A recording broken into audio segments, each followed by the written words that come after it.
What happens when talent meets prejudice, when a single moment of injustice becomes the catalyst for transformation? When a teacher's hands land on a student's shoulders, neither could imagine how those 10 seconds would forever alter both their lives. Would the system protect the powerful, or would truth finally break through the barriers of privilege? This story will leave you questioning everything you thought you knew about education, talent, and redemption. Don't miss a single moment of this journey. Dear viewer, if you are watching my story for the first time, I humbly request you write the location from where you are watching right now, subscribe this channel and press the bell icon now not to miss the notifications of my daily published new stories. Thank you, and let's dive into the full story. The sunlight streamed through the tall windows of Westbrook Academy's music hall, casting long shadows across the polished floor. Marcus Washington sat perfectly straight at his desk, his eyes fixed on the sheet music before him, fingers silently tapping out rhythms only he could hear. At 16, his slender frame seemed to disappear into the pressed uniform that his mother had carefully ironed at 5 that morning, despite her exhaustion after a double shift at the hospital.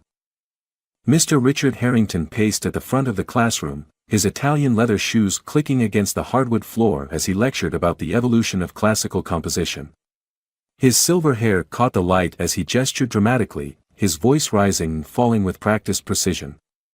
30 years of teaching had calcified his opinions into absolutes, his methods unchanged despite the evolving world around him.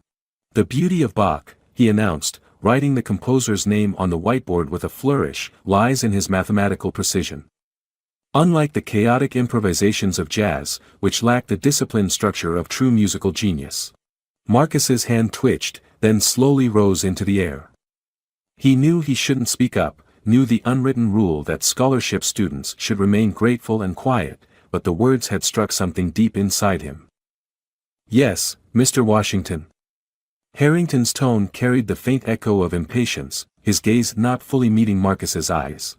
"Sir, with respect," Marcus began, his voice soft but clear, "jazz compositions, especially those by Duke Ellington or Thelonious Monk, actually contain complex mathematical structures. They use polyrhythms and harmonies that directly influenced modern classical music." A hushed silence fell over the classroom.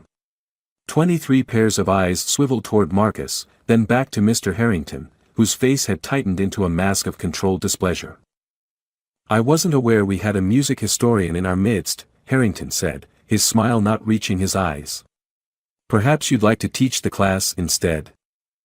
A few students snickered. Marcus felt heat rise to his face but kept his expression neutral, a skill he'd perfected over years of navigating spaces where he was the only black face in the room.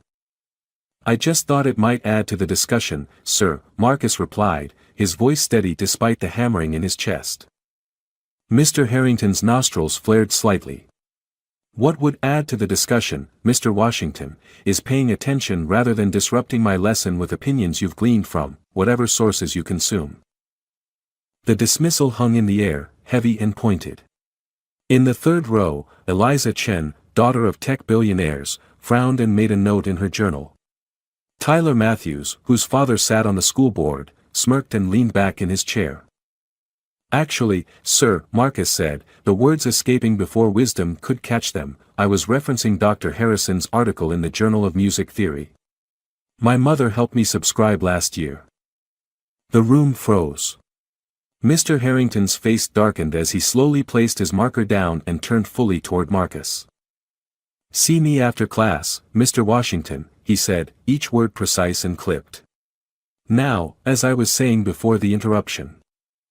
Marcus lowered his gaze to his notebook, feeling the familiar knot of isolation tighten in his chest. The sunlight no longer seemed warm, instead highlighting how alone he was in this room of privilege and power. His fingers continued their silent rhythm on the edge of his desk, not Bach, but Ellington's Solitude, its melancholy perfectly capturing the ocean of emotion churning beneath his calm exterior. Home was a modest two-bedroom apartment on the east side of town, filled with the lingering aromas of breakfast and the gentle hum of the aging refrigerator. Marcus set his backpack down by the door, the weight of the day still heavy on his shoulders. "That you, baby?" his mother's voice called from the kitchen, warm and rich despite her exhaustion. "Yeah, Mom," Marcus answered, moving toward the sound of her voice. Denise Washington stood at the counter, still in her scrubs, preparing dinner with practiced efficiency. Her eyes, the same deep brown as Marcus's, held a lifetime of determination and unconditional love. "How was school?" she asked, the question routine but her attention complete as she looked up at her son. Marcus shrugged, the familiar mask sliding into place. "Same as always." But Denise had spent 16 years reading the subtle language of her son's expressions. She set down her knife and wiped her hands. "What happened?" she asked softly. The story spilled out in quiet words, Marcus recounting Mr. Harrington's dismissal with careful detachment. Denise listened without interruption, only the tightening around her eyes betraying her feelings. "You know what Dr. King said about intelligence plus character," she finally said, her hands finding his. "You keep being both, no matter who tries to tell you different." Later that night, after his mother had fallen asleep, Marcus sat at the second-hand keyboard in his room, headphones on, fingers dancing across the keys. Here, in the quiet dark, he transformed. His shoulders straightened, his expression opened, and music poured from his soul through his fingertips. On his worn desk lay acceptance letters from summer music programs he'd never mentioned to anyone at school. Beside them, a flash drive containing compositions that had earned quiet praise from online communities where his username, MW Composer, was beginning to gain recognition. No one at Westbrook knew that the shy scholarship student spent his nights composing pieces that blended classical structures with jazz harmonies, creating something entirely new. Marcus closed his eyes, letting the music wash away Mr. Harrington's words, replacing them with melodies. In these moments, he wasn't the black kid who didn't belong, he was simply a musician, speaking the universal language that transcended the boundaries others placed around him. His phone buzzed with a text from Ms. Lewis, his English teacher. "Don't forget about the young composer's deadline this Friday. Your voice matters." A small smile touched his lips. Ms. Lewis, with her braided hair and quiet strength, had been the first teacher at Westbrook to see beyond his silence. She'd slipped him books about black composers and musicians, encouraged his writing, and never made him feel like his presence was a charity the school had bestowed. As midnight approached, Marcus saved his newest composition, a piece he titled Unheard, and prepared for bed. Tomorrow would bring another day of navigating Westbrook's invisible currents, of calculated silences and careful words. But for now, in the sanctuary of his room, surrounded by the music only he could hear, Marcus was free. The school concert announcement went up on a Monday, its crisp white paper stark against the bulletin board's deep blue fabric. Marcus read it twice, his heart quickening at the words, "Student compositions welcomed." For 3 days, he carried the thought with him, turning it over like a smooth stone in his mind during classes, bus rides, and quiet dinners with his mother. "You should submit something," Ms. Lewis suggested during lunch period, having noticed him reading the announcement for the 5th time that week. "Your music deserves to be heard." On Thursday evening, Marcus made his decision. He stayed up until 2 a.m. polishing Unheard, transforming it from a personal expression into something he was willing to share with the world. The next morning, with the USB drive secure in his pocket, he approached the music department office, pulse hammering in his throat. Mr. Harrington was alone, sorting through sheet music, when Marcus knocked on the open door. The teacher glanced up, his expression cooling when he recognized the student. "Yes, Mr. Washington?" he asked, not pausing in his organization. "I'd like to submit a composition for consideration in the spring concert," Marcus said, his voice steady despite the nervous energy coursing through him. Mr. Harrington's eyebrows rose slightly. "The concert selections are quite competitive. We typically showcase pieces from students with formal composition training." The unspoken message hung in the air, "Students like you don't belong in this space." Marcus felt the familiar weight of it settle on his shoulders but refused to let it bend his spine. The announcement said all submissions would be considered, he replied, pulling out the USB drive. "This is an original piece I've been developing. It integrates classical structure with elements of jazz harmony." A flicker of annoyance crossed the teacher's face. "Still on about jazz, are we?" He held out his hand, taking the drive with visible reluctance. I'll add it to the pile. Don't get your hopes up, though. We maintain certain standards for our showcases.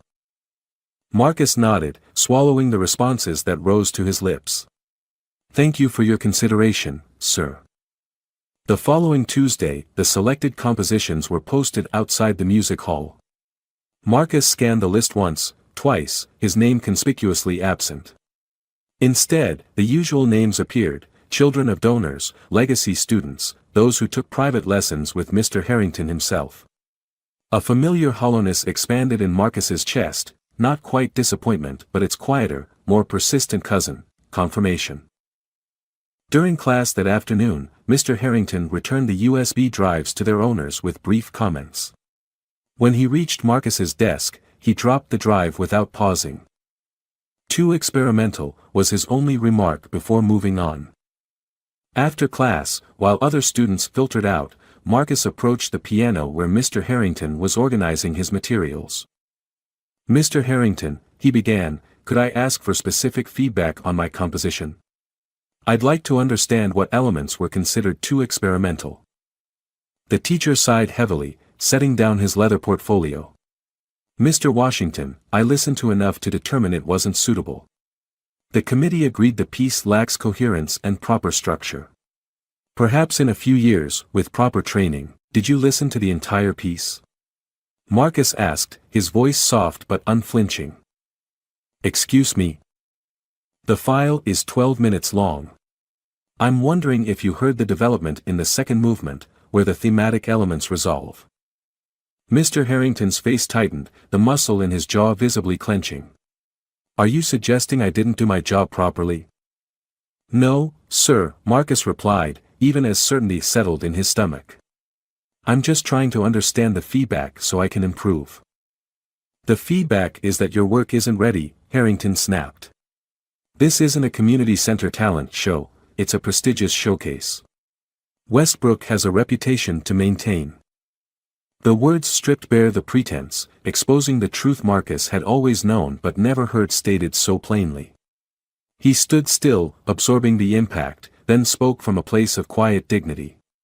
Sir, I believe my composition has merit. Would you consider listening to it fully, perhaps with Ms. Lewis present? She has some background in contemporary composition. Enough. Mr. Harrington's voice rose sharply. This conversation is over. You're crossing a line with this persistence. Marcus didn't move. I'm just asking for fair consideration, sir. Something shifted in Mr. Harrington's expression, a hardening, a loss of control. I said the conversation is over. He stepped forward, reaching for Marcus's shoulder to guide him away from the piano.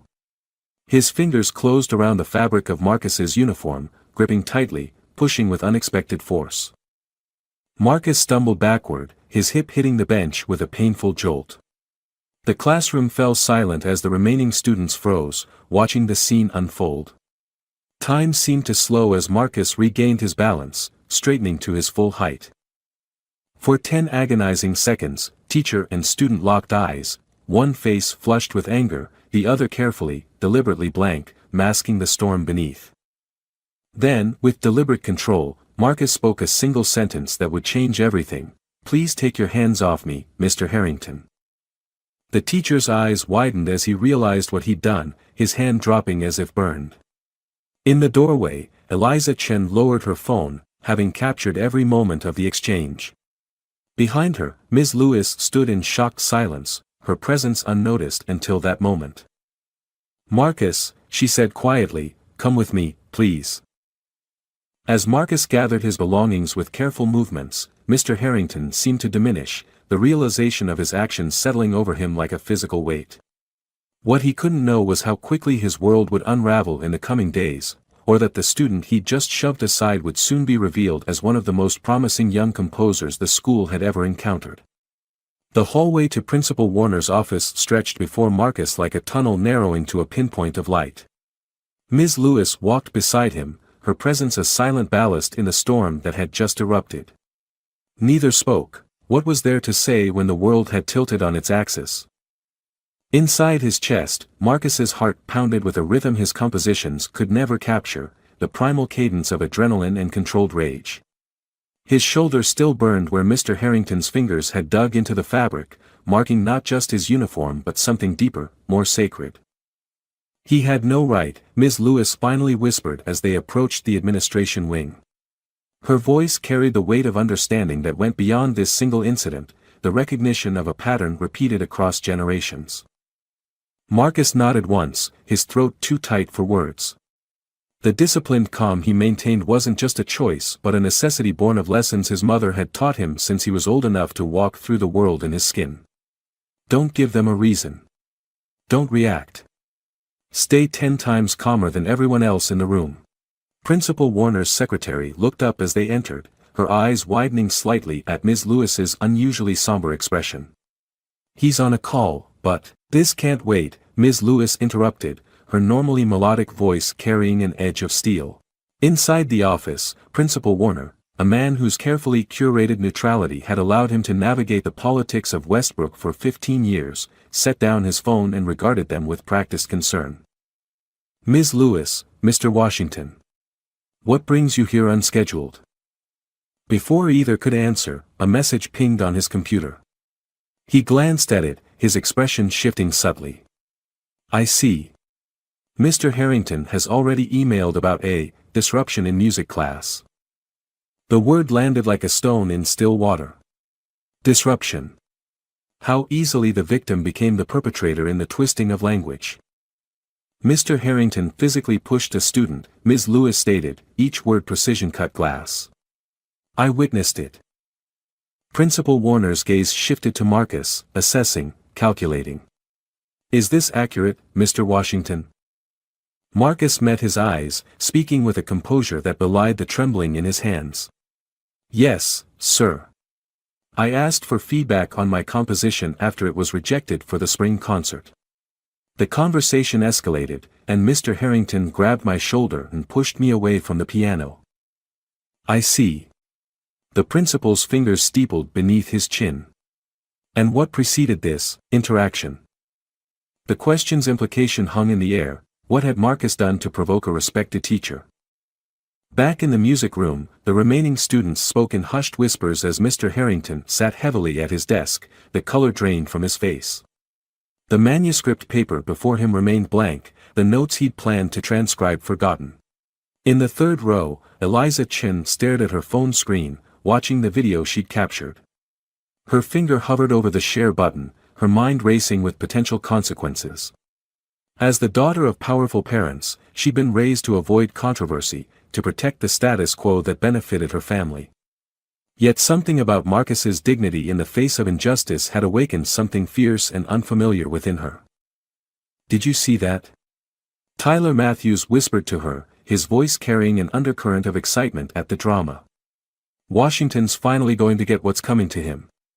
Always acting like he knows everything. Eliza's finger made its decision before her conscious mind could intervene. With a single tap, the video began its journey into the digital world, a small stone rolling down a mountainside, gathering momentum with each passing second. In Principal Warner's office, the conversation continued its careful dance around power and accountability. We'll need to investigate fully, he was saying, his voice reasonable, measured. These situations are rarely black and white. The irony of his phrasing wasn't lost on Marcus, who sat with his back straight, his expression a carefully maintained mask that hid the hurricane within. Denise Washington's hands trembled as she ended the call with the school, her nursing scrub still bearing the evidence of a 12-hour shift.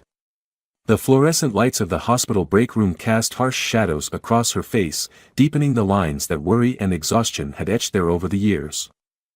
Everything okay? Asked Loretta, a fellow nurse who had witnessed the one-sided conversation. No, Denise answered, her voice tight with controlled fury. That school, the one I work double shifts to afford, just called to tell me my son was involved in an incident with a teacher. She didn't add that the administrator's careful language had immediately set off alarm bells. 16 years of raising a black son in America had taught her to read between sanitized lines. Her fingers moved automatically to her contacts, scrolling to a name she rarely called upon.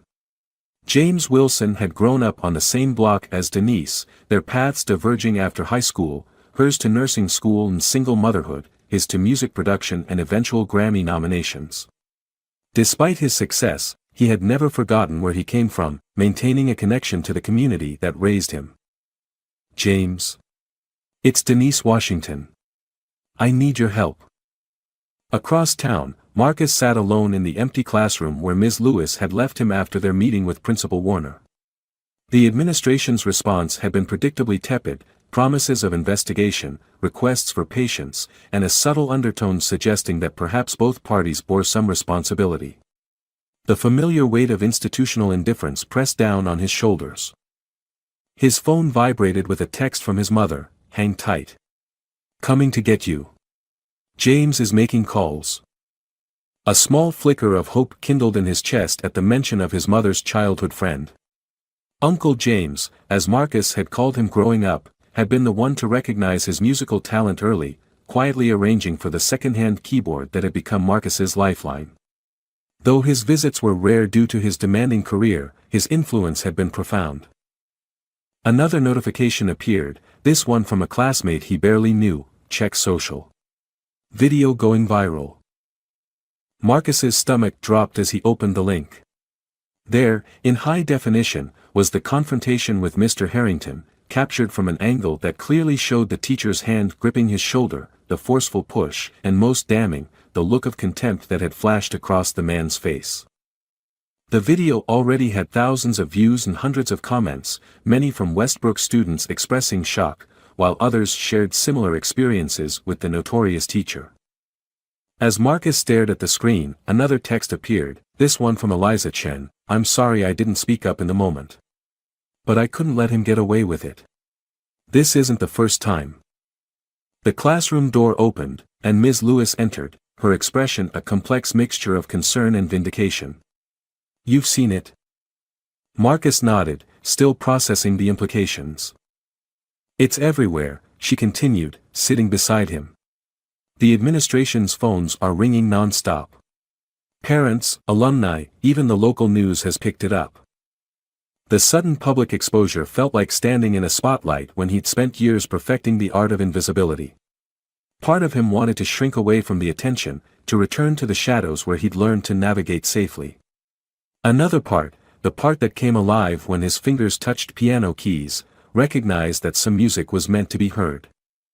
Ms. Lewis placed a gentle hand on his uninjured shoulder. "There's something else you should know.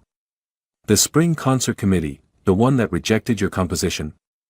The school board is demanding they reconvene and review all submissions with external adjudicators present." For the first time since that morning, Marcus felt his carefully constructed walls begin to crack, emotion seeping through the fissures. "And Marcus?" Ms. Lewis continued, her voice softening. "Someone sent your composition to the director of Juilliard's pre-college division. I don't know who." "I did." They both turned to find Eliza Chen standing in the doorway, her usual confident posture replaced by something more hesitant, more genuine. "My cousin went through their program," she explained, entering the room. "When I heard your piece, I was practicing in the room next door when you played it for Mr. Harrington last week. I knew it deserved to be heard by people who would actually understand it." She paused, meeting his eyes directly. "I sent it last week, before any of this happened." The revelation struck Marcus like a thunderbolt. Someone had heard his music, truly heard it, and recognized its worth without knowing his name or background. "They want to talk to you," Eliza continued. "The director called this morning." Before Marcus could process this information, his phone rang, his mother's ringtone. As he answered, her voice came through, strong and clear despite the subtle tremor of emotion. "Baby, I'm outside with James. And you won't believe who else is here." By morning, the story had transcended the boundaries of Westbrook Academy, racing through social media with the unstoppable momentum of long-suppressed truth finally breaking free. The video, initially shared by Eliza, had been picked up by local activists, then community leaders, and finally, news outlets hungry for stories of institutional accountability in the age of camera phones and instant justice. Marcus woke to find his phone flooded with notifications, messages of support from classmates who had always been friendly but never quite friends, from former Westbrook students who shared their own experiences with Mr. Harrington, and from strangers moved by the dignity with which he'd faced humiliation. "You don't have to read them all," his mother said, setting a mug of tea beside his bed. The dark circles beneath her eyes revealed she had spent the night awake, alternating between fury and planning. "And you don't have to go back today if you're not ready." Marcus sat up, cradling the warm mug between his palms. "I need to face it," he said quietly. "Running away won't change anything." Denise studied her son's face, the determined set of his jaw so like his father's, the gentle eyes that had always seen more than they revealed. Pride swelled in her chest, bittersweet and fierce. How many times had she wished she could shield him from the world's harsh realities? Yet here he was, facing them with a courage that humbled her. "James will be here at 8 to drive us," she said, squeezing his hand. "The school board called an emergency meeting. They want to hear from you directly." What neither mentioned was the call that had come late last night, from Juilliard's director of admissions, confirming what James Wilson had already told them. Marcus's composition had earned him not just consideration for their summer program but a full scholarship offer, contingent only on a formal audition. The world beyond their apartment was shifting in ways neither could have anticipated 24 hours earlier. At Westbrook, Principal Warner stood before a hastily assembled press contingent, his usually measured tone strained with the effort of crisis management. "We take allegations of inappropriate conduct extremely seriously," he was saying, each word carefully chosen to acknowledge without admitting liability. "A thorough investigation is underway, and the teacher in question has been placed on administrative leave pending." "Is it true that Marcus Washington's composition was rejected without proper review?" interrupted a reporter from the local public radio station. "Sources suggest a pattern of discriminatory behavior." Warner's practiced smile faltered. "We cannot comment on individual student evaluations, but Westbrook Academy prides itself on maintaining the highest standards of." "Then you deny that race played a factor in either the evaluation of the student's work or the subsequent physical confrontation?" The question hung in the air, impossible to dismiss with administrative jargon. Miles away, in his modest suburban home, Richard Harrington sat alone at his kitchen table, staring at his laptop screen as his career and reputation unraveled in real time. Each new share of the video, each comment demanding accountability, each former student coming forward with similar stories, they all hammered nails into the coffin of the life he had built. What haunted him most wasn't the public condemnation but the moment replaying in his mind, the look in Marcus Washington's eyes when he'd pushed him. Not fear or anger, but a profound, weary recognition, as if to say, "I always knew this moment would come." When had Richard become the villain in this story? When had his passion for musical excellence calcified into rigid prejudice? The questions circled like vultures as notifications continued to flood his screen, each one a reminder of how quickly a lifetime of perceived authority could dissolve. Back at the Washington apartment, Marcus straightened his tie in the mirror, not his Westbrook uniform, but a deep blue suit James had brought for him.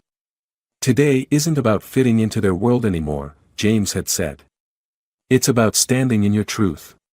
As they prepared to leave, a text message appeared on Marcus's phone from an unexpected source, Eliza Chin. "Check your email.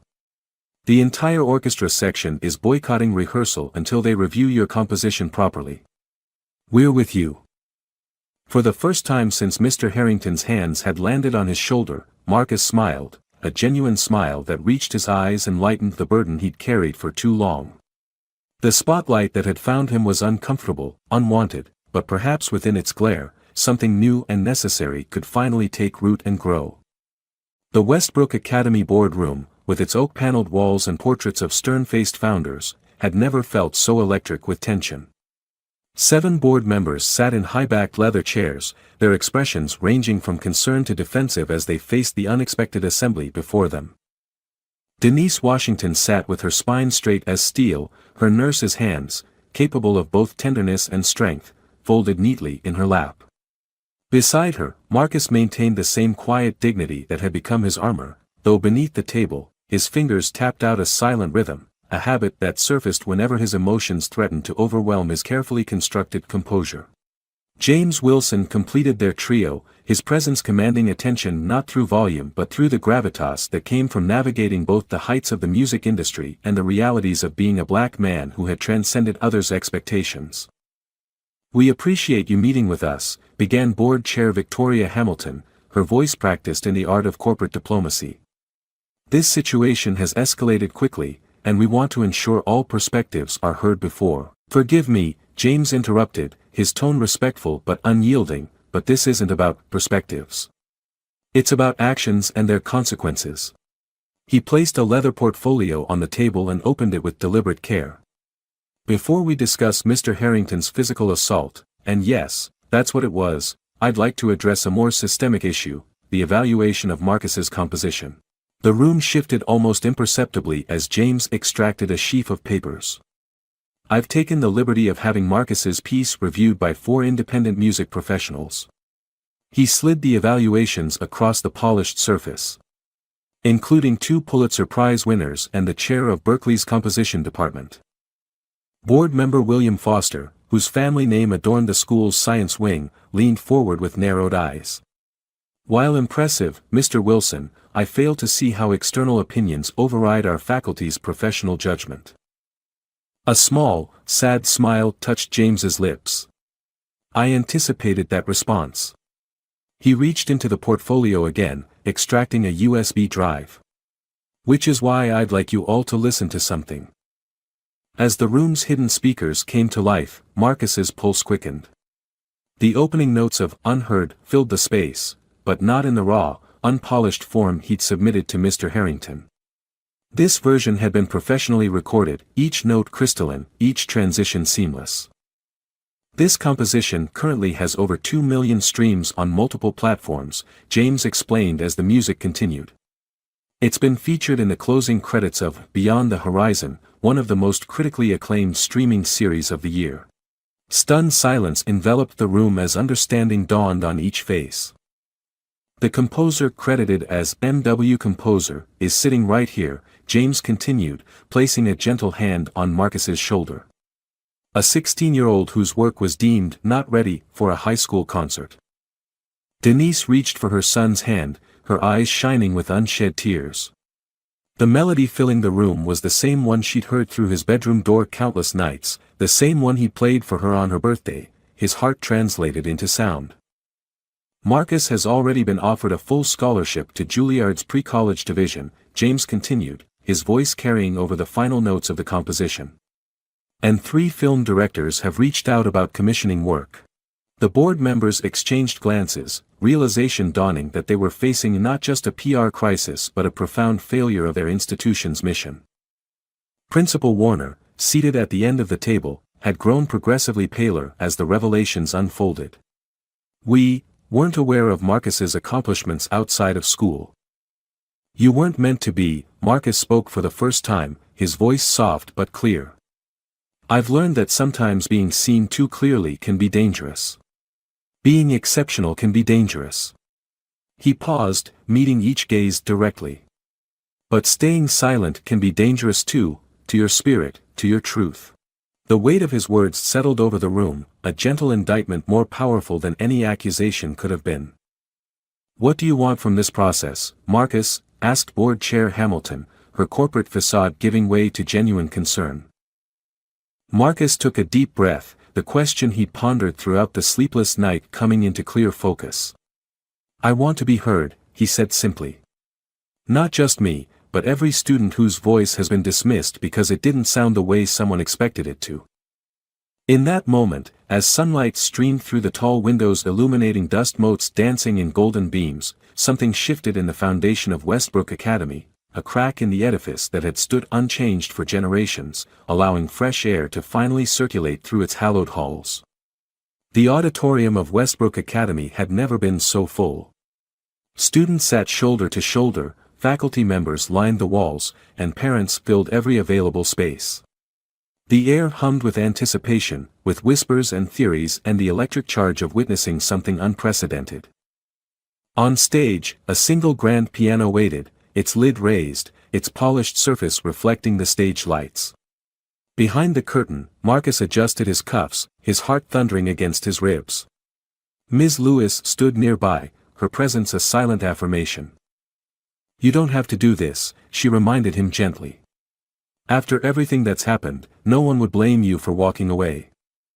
Marcus gazed out at the sliver of audience visible through the curtain gap, at his mother in the front row, her eyes already glistening with pride, at James Wilson beside her, his usual cool composure softened by visible emotion, at Eliza Chen and her friends, wearing small blue ribbons they distributed throughout the student body as a silent show of solidarity.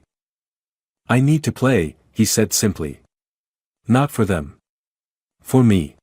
In the back row of the auditorium, partially hidden in shadow, Richard Harrington sat alone. The board had advised against his attendance, but something stronger than pride had drawn him here, a need to witness the consequences of his actions, to face what his blindness had nearly destroyed. Principal Warner approached the microphone, clearing his throat nervously. "Today marks a new chapter for Westbrook Academy," he began, his usual polish giving way to something more genuine. "Recent events have forced us to examine our values, our biases, and the gap between who we claim to be and who we've actually been." A hushed silence fell over the crowd, the unexpected candor capturing every attention. "We've failed one of our students," Warner continued, his voice gaining strength from vulnerability rather than authority. "And in doing so, we've failed our mission. Today is just one small step toward making amends." He gestured toward the side of the stage. "I invite you to experience the extraordinary talent of Marcus Washington." Marcus walked to the piano with measured steps, the weight of every gaze upon him. As he settled onto the bench, his hands hovering above the keys, time seemed to suspend, the accumulation of every practice session, every disappointment, every quiet victory leading to this singular moment. He closed his eyes, took a deep breath, and began to play. The first notes of "Unheard" filled the space, tentative at first, like a question asked in darkness. Then the melody unfurled, gathering complexity and confidence, weaving classical structure with jazz improvisations that spoke of resilience forged through fire. His fingers danced across the keys, sometimes with feather-light touches, sometimes with thunderous conviction that vibrated through the floorboards and into the bones of every listener. In the third row, Denise pressed a hand to her mouth, overwhelmed by the pure distillation of her son's spirit pouring from the instrument. This was Marcus as she'd always known him, brilliant, profound, and infinitely deeper than the quiet persona he presented to the world.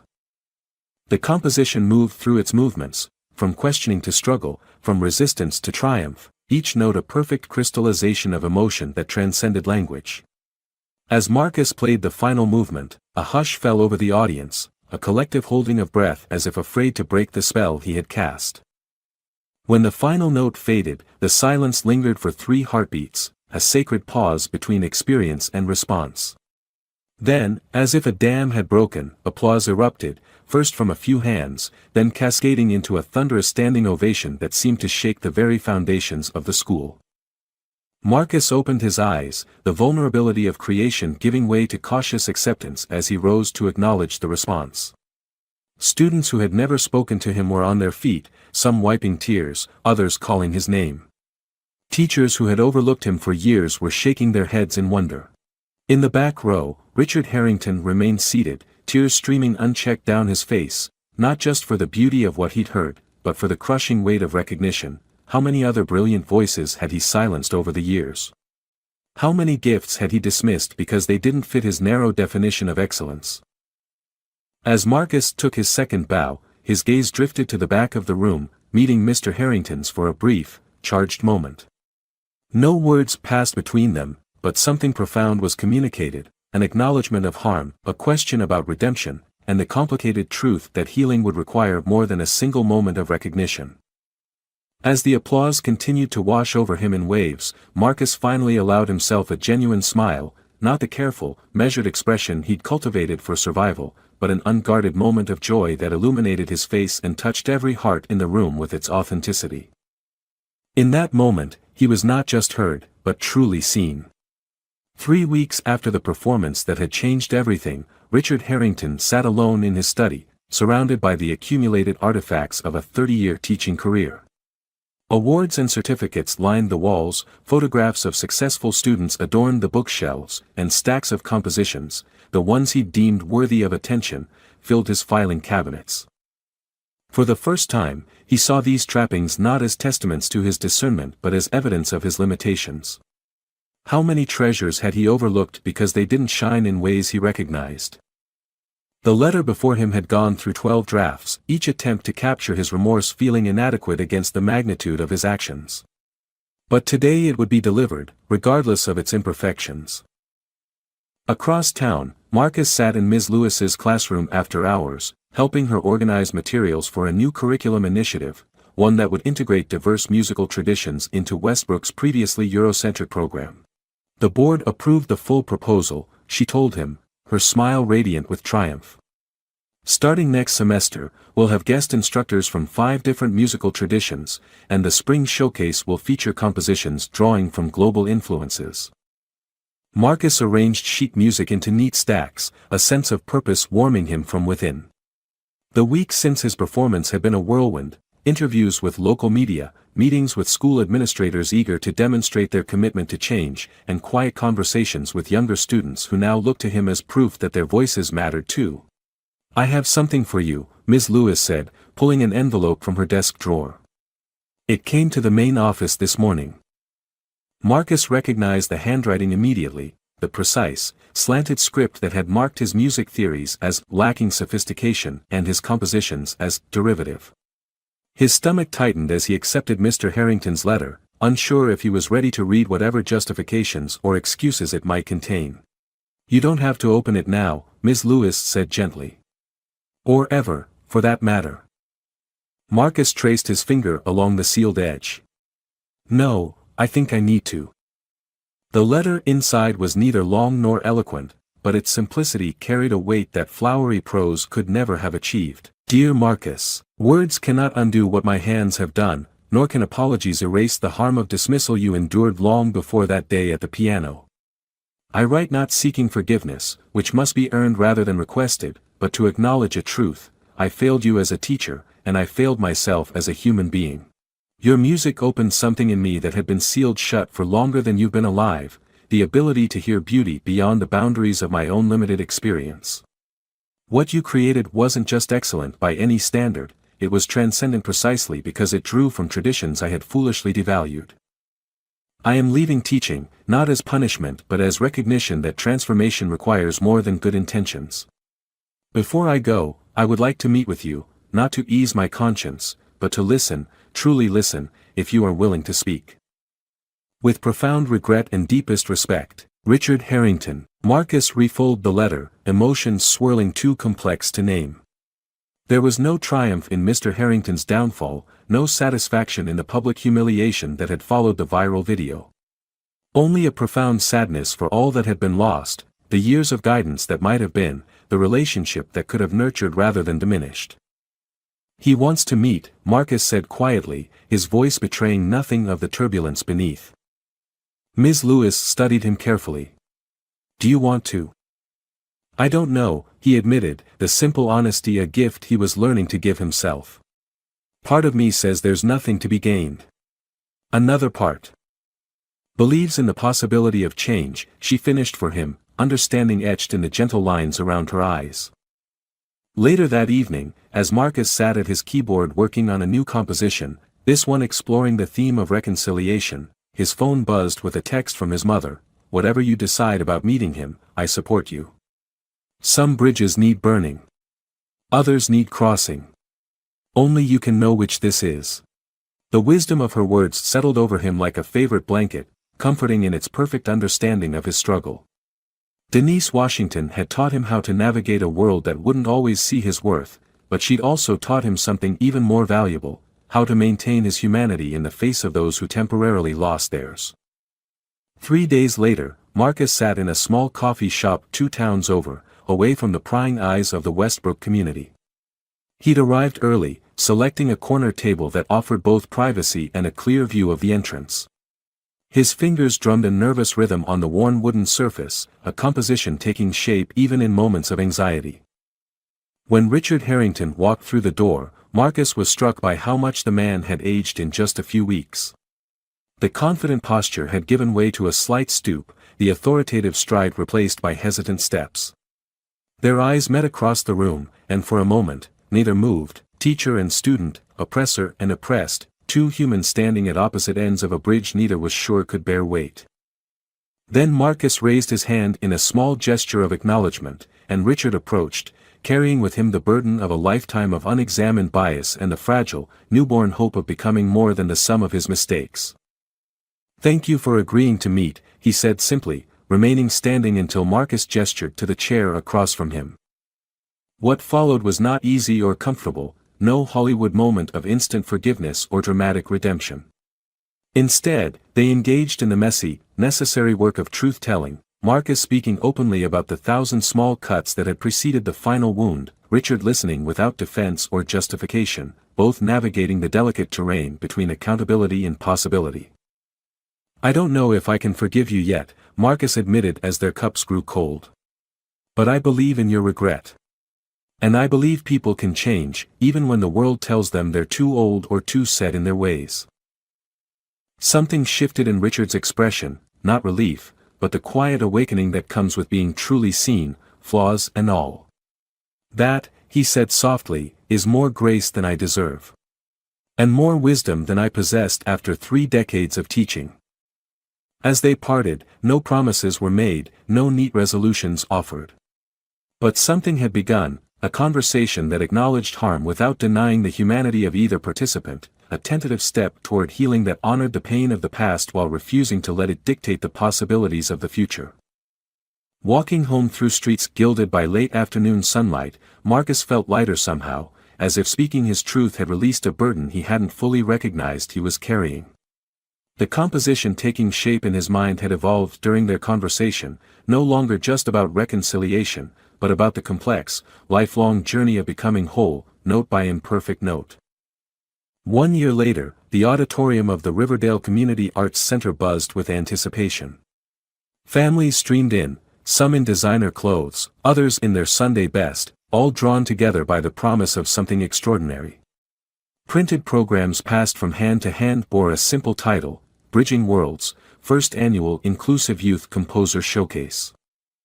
In the wings, Marcus adjusted the bow tie of a nervous 12-year-old boy whose fingers wouldn't stop tapping rhythms against his thigh. "I can't do this," the boy whispered, eyes wide with terror. "Everyone's gonna laugh." Marcus knelt to meet his gaze directly. "Terrell, remember what we talked about. Your music is your voice. No one can tell you it doesn't deserve to be heard. But what if I mess up? Then you'll find your way back," Marcus replied with the gentle certainty of someone who had walked that path himself. "The music is already inside you. Just let it out." This was the culmination of Marcus's vision, a program that identified young musical talent from underserved communities and provided mentorship, resources, and most importantly, a platform where their voices could be heard. The scholarship he'd received from Juilliard had come with unexpected attention and opportunities, which he'd leveraged not for personal gain but to create something lasting. From the audience, Denise Washington watched her son with quiet pride. Beside her sat Ms. Lewis, now the head of Westbrook's restructured performing arts department, and James Wilson, whose industry connections had helped bring the program to life. And in the back row, less noticeable but no less significant, sat Richard Harrington. His role in the program had begun tentatively, consultation on curriculum development, conducted mostly through email. Gradually, as trust built through consistent accountability, he had begun working directly with the students, his genuine humility and willingness to learn earning him a place in this new community. The lessons of that day at the piano had rippled outward, touching lives far beyond what anyone could have imagined. Westbrook Academy had implemented comprehensive bias training for all staff. The school board had established a student advocacy committee with real power to address systemic inequities. Most importantly, students who had spent years making themselves small had begun to stand in their full height, their voices amplified rather than suppressed. As the lights dimmed and Terrell took his place at the piano, Marcus slipped into the seat saved for him in the front row. The music that filled the space was raw, imperfect, and absolutely authentic, a 12-year-old's perspective on joy and struggle, rendered in melody and harmony. Marcus caught Mr. Harrington's eye across the darkened room, exchanging the small nod that had become their wordless acknowledgement of the journey they had traveled, not as victim and perpetrator, but as two humans committed to creating something better from the broken pieces of the past. When the final performance ended and thunderous applause filled the hall, Marcus stepped onto the stage, surrounded by the young musicians whose gifts might once have gone undiscovered. Music has always been a conversation across time and space, he told the audience, his voice carrying the quiet confidence of someone who had found his purpose. Today, these young artists have invited us into their worlds, their experiences, their hearts. The question isn't whether they deserve to be heard, but whether we've been ready to listen. As a standing ovation swept through the room, Marcus felt the familiar sensation of his fingers itching to capture this moment in composition, this feeling of barriers dissolving, of new worlds opening, of the infinite possibility that exists when we truly see one another. Not an ending, but a beginning. Dear friend, every day, talented voices go unheard because of prejudice, bias, and systems that weren't built to recognize diverse forms of brilliance. When we fail to listen, we all lose, missing the symphony that could exist if every note were valued. This story may be fiction, but the reality it reflects plays out in classrooms, boardrooms, and communities across our world. Be the person who amplifies silenced voices. Be the one who recognizes talent in unexpected places. If this story moved you, please like this video and subscribe to our channel for more narratives that challenge us to look deeper, listen better, and act with courage when it matters most.